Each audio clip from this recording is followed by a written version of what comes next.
The Mario Kart World Direct just dropped. And to be blunt, it was a disaster. Fans waited weeks, hoping for something that would finally justify the absurd $80 price tag. Instead, what we got was a half-hearted marketing pitch stuffed with filler, recycled content, and features that feel more like chores than fun. If you watched the Direct live chat, you probably saw the overwhelming sentiment.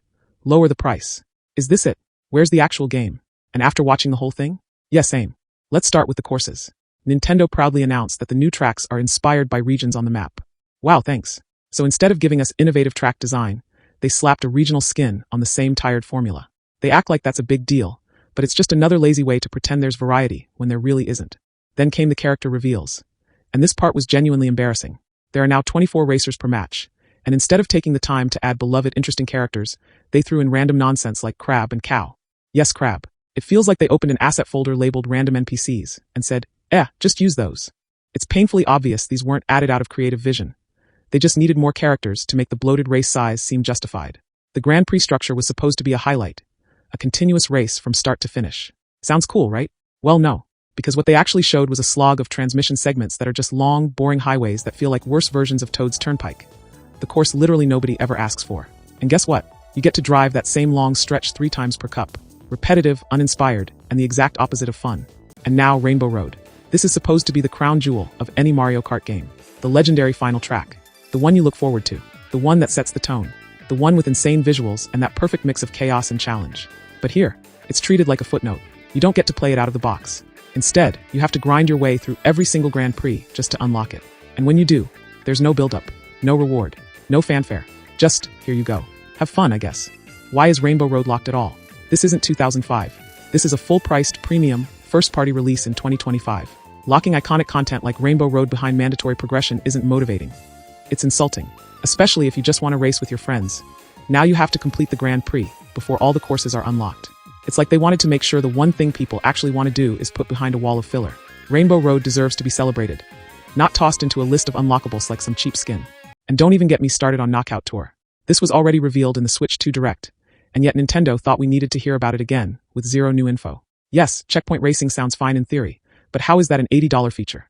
It's the most basic concept imaginable in a racing game, and they're acting like it's a groundbreaking mode. Now let's talk about items. The new items are exactly what you'd expect. Nothing surprising, nothing innovative. Worse, they've been toned down, probably to prevent chaos in 24-player matches. But that chaos is Mario Kart. Toning it down just makes everything feel bland. The fun of going from 1st to 11th in 2 seconds is part of what made it thrilling. Now it just feels like a neutered, slow-motion version of what the game used to be. And then there's the outfit system. Instead of just giving characters alternate outfits like Smash Brothers does, a fun little bonus, they've turned it into a grind. You have to drive to each region and collect food to unlock outfits. It sounds like a joke, but no, they're serious. This is somehow supposed to be engaging. In reality, it's the equivalent of a mobile game's daily quest system, just without the microtransactions. They briefly showed off new tricks, like a charge jump and a solo mode rewind, but again, it's surface-level fluff. The jump feels awkward and clunky, and the rewind is only usable in solo? Who is that even for? No one plays Mario Kart solo anyway, so this is only really useful for any dummy doing the free roam mode. It's just there to say they added something new. And then, somehow, they spent what felt like an eternity explaining time trials. Yes, time trials. As if this was some groundbreaking new innovation in racing game history. You can race against your ghost. Except, this has been in Mario Kart for nearly 2 decades. Literally since the DS era. And yet, Nintendo acted like it was a headline feature. They dedicated valuable runtime in the Direct to explaining how it works. You can improve your skills. Beat your own time. Like we haven't known this since 2005. What's next? Are they going to make a whole separate Direct to explain how the brake button works? Versus races across areas not in the Grand Prix? Okay, fine, that's a small win. But when your biggest highlight is you can race here too, you know something went wrong in development. And battle mode.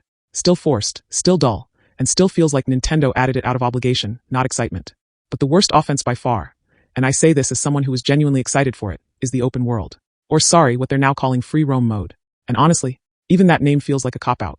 They had us dreaming of this huge, open Mario Kart adventure. A fully explorable mushroom kingdom where you could blaze your own trail, discover hidden tracks, maybe even find secret races or boss battles. Something fresh. Something that would actually justify the ridiculous price tag. But what did we get instead?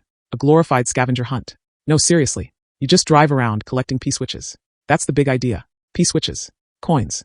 Random collectibles sprinkled around a flat, lifeless map. No story. No real gameplay structure happening in this giant world. It's like they built a big tech demo and then said, good enough. There's no tension, no reason to explore beyond. Oh look, shiny thing. It feels like a huge missed opportunity, They had all this space to do something innovative, and instead, it's just empty terrain with the occasional button press. It's honestly insulting for people who were waiting for Nintendo to finally do something new with Mario Kart. People like me who thought, wow, maybe we're getting something like Diddy Kong Racing meets Breath of the Wild. Ambition. Instead, we got Mario Kart. Go touch that thing over there edition. For $80. If this is what they're banking on to justify the higher price, then they've completely missed the mark. And based on the live chat during the Direct, I'm not the only one who thinks that. So let's tally this up. What's actually new here? Knockout Tour already revealed.